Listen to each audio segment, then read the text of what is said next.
Hello guys मेरी दोस्त की याद आ गई मुझे, मेरी बोलती दोस्त हेलो गाइस तो हेलो गाइस 3 बार मैंने हेलो बोल दिया। अब आप लोग भी कमेंट में लिख देना हेलो, जो जो लिखना चाहते होंगे। तो बड़े दिनों बाद मैं कहा लव व्लॉग बना लेते हैं, कुछ बताते हैं अपने जीवन के बारे में, कुछ दिमाग के बारे में, क्या चल रहा है मेरे दिमाग में, कैसी चीज़ें चल रही हैं। तो आजकल ना हमारे इर्द गिर्द बड़े प्यार भरी बातें हो रही हैं। मेरे दोस्त पूछ रहे हैं कि प्यार क्या होता है, कोई और बता रहा है कि प्यार क्या होता है, कोई और बता रहा है। तो ऐसे मेरे थॉट प्रोसेस में आज उसकी बातें बहुत ज़्यादा, क्योंकि ना अभी मेरी चाची एडमिट थी। तो कल मेरे भाई से भी बात हो रही थी प्यार के बारे में कि यार मुझे इनके घर में ना बड़ा प्यार दिखता है, मामा जी उनको बहुत मानते हैं। फिर कल रात में कुछ ऐसे बात हुई, वर्षा भी मेरे से पूछी कि तुझे क्या लगता है प्यार क्या होता है। तो मैं कहा बताती हूँ, देखती हूँ, सोचती हूँ। सोचा तो था ही मैं अब मैंने कहा बहुत बड़ा है, बताओ नहीं मैं थक जाऊंगी। मैं क्या सोचती हूँ प्यार के बारे में, वो अलग चीज़ है। तो भैया से मैंने जो चीज़ कही थी वो बताती हूँ। भैया से मैंने कहा था कि प्यार वो है जो खुद के लिए तुम्हें प्यार ना करे, जो तुम्हारे लिए तुम्हें प्यार करे। अब इसका मतलब समझाती हूँ मैं। इसका मतलब होता है कि खुद के लिए प्यार का मतलब क्या, मतलब अगर आप खुद के लिए किसी से प्यार करते हैं तो आप अपना बेनिफिट देखते हैं कि ये मेरे लिए क्या कर रहा है, ये मेरे लिए कैसे, इसके साथ मुझे खुशी मिल रही नहीं मिल रही है, ये मेरे लिए ऐसे क्यों नहीं कर रहा है, या इसके साथ मेरे ये एफर्ट्स मिल रहा है नहीं मिल रहा है। मतलब सब कुछ अपने अराउंड होता है। आप अपने मूड के हिसाब से सामने वाले को ट्रीट करते हैं, आप अपने मूड के हिसाब से सामने वाले को वैल्यू करते हैं, आप अपने मूड के हिसाब से उसको अच्छा या बुरा जज करते हैं। सब अपने मूड के हिसाब से होता है। बट जब आप सामने वाले के लिए मतलब जो दूसरा पर्सन है, सामने वाले के लिए सामने वाले से प्यार करते हैं, तो फिर आप उसकी कद्र करते हैं। फिर आप कितना भी परेशान हो बट उसके इमोशंस की वैल्यू पहले करते हैं कि यार नहीं बुरा लग जाएगा, यार इसके लिए ये करना है, इसके लिए वो करना है। वो कितना डिवोशन वाला लव। जैसे कि मैंने एक बात उन्हें बोली कि मतलब मैं सोची कि मीरा अगर खुद के लिए प्यार करती कृष्ण से तो वो प्यार नहीं कर पाती, क्योंकि कृष्ण फिर उसको कभी मिलते ही नहीं। मीरा ने कृष्ण से बस इसलिए प्यार किया क्योंकि वो कृष्ण के लिए कृष्ण से प्यार कर रही थी, कि उनका ये था कि मेरे को इनके लिए करना है, मुझे इनके मतलब डिवोशन में रहना है। बट ये मुझे प्यार बैक में करते हैं नहीं करते हैं डजेंट मैटर। और रियल लाइफ में ये चीज़ नहीं हो सकती, बट अगर दो लोग एक दूसरे से प्यार करते हैं या दो लोग एक दूसरे को अंडरस्टैंड करते हैं, तो उस जगह पे ये चीज़ हो सकती है कि सामने वाले का एफर्ट्स तुम देखो और तुम्हारा एफर्ट्स वो देखे, और दोनों लोग एक दूसरे की वैल्यू एक दूसरे के अकॉर्डिंग करो, खुद के अकॉर्डिंग मत करो। और जहाँ पे सामने वाले की सामने वाले की चाहत से प्यार किया जाता है, मतलब सामने वाले के वो प्यार ज़्यादा लंबा चलता है। जैसे आप घरों में देख सकते हैं, मम्मी पापा हैं, मतलब सोसाइटी देखो, वो प्यार तो चलो अलग ही है, वो तो कंप्रोमाइज़ बेस्ड ज़्यादा प्यार होता है। बट हाँ, जहाँ पे भी डिवोशन बेस्ड प्यार होता है वहाँ पे आपकी जैसे मम्मी मेरी, जैसे माएँ प्यार करती हैं, तो वो खुद के लिए प्यार नहीं करती तुम्हें, वो तुम्हारे लिए तुम्हें प्यार करती हैं। वो तुम्हारी केयर करती हैं, तुम अच्छे होने चाहिए, तुम खाने चाहिए, तुम पहनने चाहिए, तुम घूमने चाहिए, तुमको अच्छी से अच्छी एजुकेशन मिल सके, तुम अच्छा से अच्छा एक्सप्लोर कर सको दुनिया। तुम उन्हें पूछो ना पूछो, तुम उनके लिए उतना कुछ करो ना करो, बस मैं क्योंकि एक चीज़ देखती हूँ, मेरे भाई का भी बच्चा हुआ है, जब से उनका बच्चा हुआ है तो उनकी सारी बातें उनके बच्चे के अराउंड होती हैं कि अरे बाबू ऐसे हो गया, बाबू वैसे हो गया। तो वही होता है प्यार, कि जब आपका ध्यान अपने से हट के सामने वाले पे चला जाए, सारी दुनिया में मतलब अब ये भी यही करें, मतलब एक जनरल वे समझा रही हूँ मैं। तो वो वाली बात है। तो फिर और वर्षा को मैंने चीज़ एक्सप्लेन करी थी कि करूँगी, मतलब अब वीडियो के माध्यम से ही करूँगी क्योंकि उसके पास उतना टाइम नहीं होता। मैंने उसको बोला था जब टाइम होगा दे कि प्यार क्या है? प्यार लिटरली वो शाहरुख खान वाली बात जो रहती है ना, मुझे लगता है कि प्यार दोस्ती है।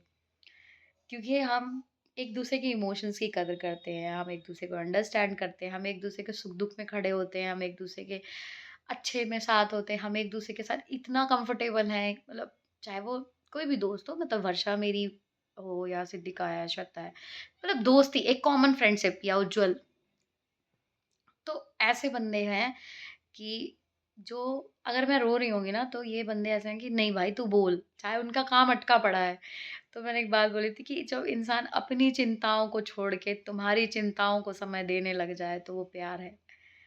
जब इंसान अपने इमोशंस की कद्र के साथ साथ तुम्हारे इमोशंस की भी कद्र करे वो प्यार है। जब तुम्हारे प्रेजेंस की इंसान वैल्यू करे वो प्यार है। जैसे होता है ना कि तुम्हारे अपने इतने बिजी शेड्यूल में से वो तुम्हारे लिए कुछ समय निकाले वो प्यार है। जब तुम साथ में बैठो और वो ना भी बोले और तुम्हें बस एक सुकून महसूस हो वो प्यार है। तो मेरे लिए तो यही प्यार है यार।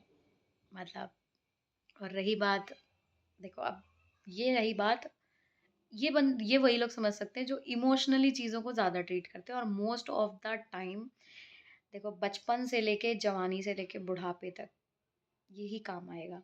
जो पीक टाइम होता है ना शादियों का, वो हार्मोनल टाइम होता है।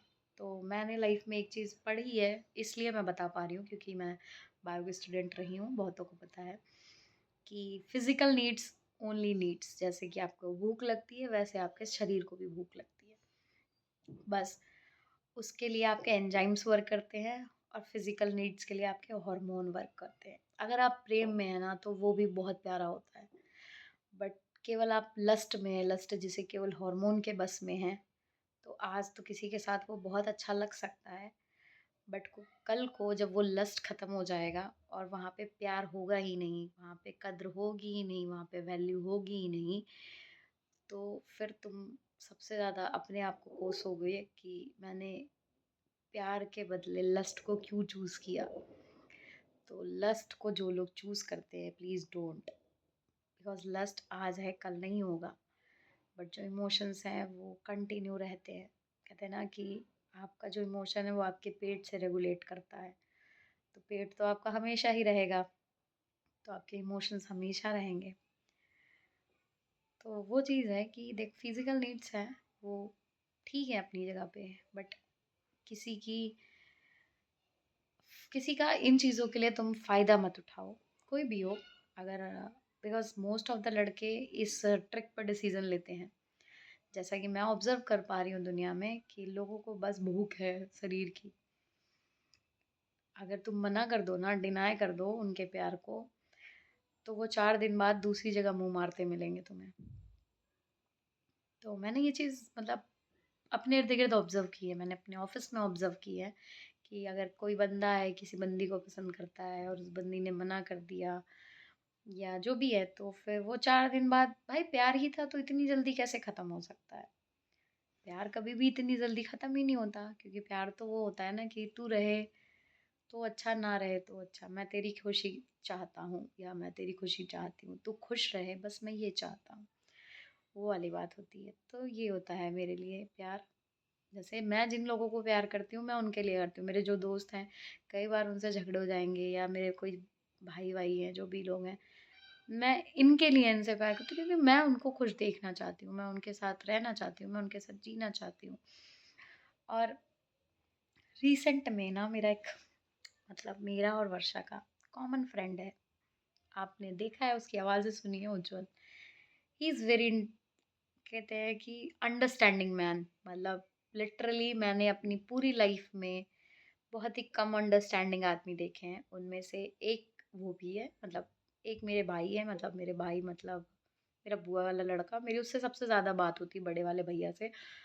तो मैं जो पर्सपेक्टिव समझ पाती हूँ लड़कियों को लेके उसको समझाती हूँ, तो वो समझता है उन चीज़ों को, ठीक है। आई डोंट नो क्योंकि इम्प्लीमेंट वो, आई डोंट थिंक सो कि वो लोग कर पाएंगे क्योंकि उनकी जनरेशन काफ़ी अबव है हमसे। बट होपफुली वो आगे वाली जनरेशन को वैसे ट्रीट कर पाएँ। और एक है उजली हमारा, उजली सुन रहे होगे तुम आई नो तुम सुन रहे हो। ही लाइक कि यार तू बहुत बढ़िया आदमी है, या मेरे को भी और वर्षा को भी मतलब कंसीडर करता है कि तुम बहुत बढ़िया लड़कियों में से हो, जो इतनी अंडरस्टैंडिंग है, जो इतना समझती हैं। और मैं आज उसके लिए भी कहना चाहती हूँ कि तू बहुत अंडरस्टैंडिंग लड़का है। डजेंट मैटर तू क्या करता है क्या नहीं करता है, तू लाइफ में जहाँ जाना चाहता है भगवान तुझे वहाँ पहुँचा दे। बन जाओ तुम लोग, hopefully. I pray for you and I pray for Varsha also क्योंकि दोनों लोग सेम मुकाम पे हो, तो बन जाओ बस मेरी यही चाहत है और मेरे को बहुत खुशी होती है कि कुछ लोग ना चाहते हुए तुम्हारी लाइफ में आते हैं। तो ये वो लड़का है, वर्षा ने तो पता नहीं रैंडमली इंट्रोड्यूस हो गया लाइफ में। और वो उतना इंटरेस्ट मतलब बिकॉज वो पहले वर्षा का दोस्त था, देन मेरा बना है। तो वो फिर भी हम लोगों की लाइफ में वो जिस हिसाब से इंटरेस्ट लेता है या जिस हिसाब से चीज़ों को सुनता है, समझता है, जानता है, वो चीज़ मेरे को बहुत बढ़िया लगती है कि लोग आज के टाइम पे ऐसे भी हैं जिन्हें लोगों के इमोशंस की कद्र है, जो लोगों को सुनना चाहते हैं, लोगों को समझना चाहते हैं। मतलब बहुत कम लड़के ऐसे होते हैं, नहीं तो लड़के कैसे होते हैं। और शायद मम्मियों को, उसकी मम्मी को सल्यूट है कि उन्होंने ऐसा बच्चा पाल पाया है, ऐसा बना पाया है। क्योंकि जो भी लड़का या लड़की अच्छे होते हैं उनमें सबसे ज़्यादा जो रोल होता है वो उनकी माँ का होता है। जितनी माँ स्ट्रांग होती है उतना बच्चे स्ट्रांग पैदा होते हैं। जितनी इमोशनल, देखो इमोशनल जो कोसेंट आता है लड़कों के अंदर, जो कमी है यार बहुत सारे लोगों में, वो सबसे बड़ी प्रॉब्लम है कि हमारे घर से वो इमोशनल क्वेश्चन तो उन्हें दिया नहीं गया, उन्हें समझाया नहीं गया। बट जिनमें है उनकी माओ को सल्यूट करना चाहिए। तो अभी आज का ज्ञान मैं यही समाप्त करती हूँ। मैंने बहुत ज़्यादा बोल दिया, बट ऐसे ही यार मेरे को फील हो जाता तो मैंने बोल दिया। फिर मिलेंगे कभी। ठीक है, बाय बाय, ध्यान रखे सब लोग, टेक केयर।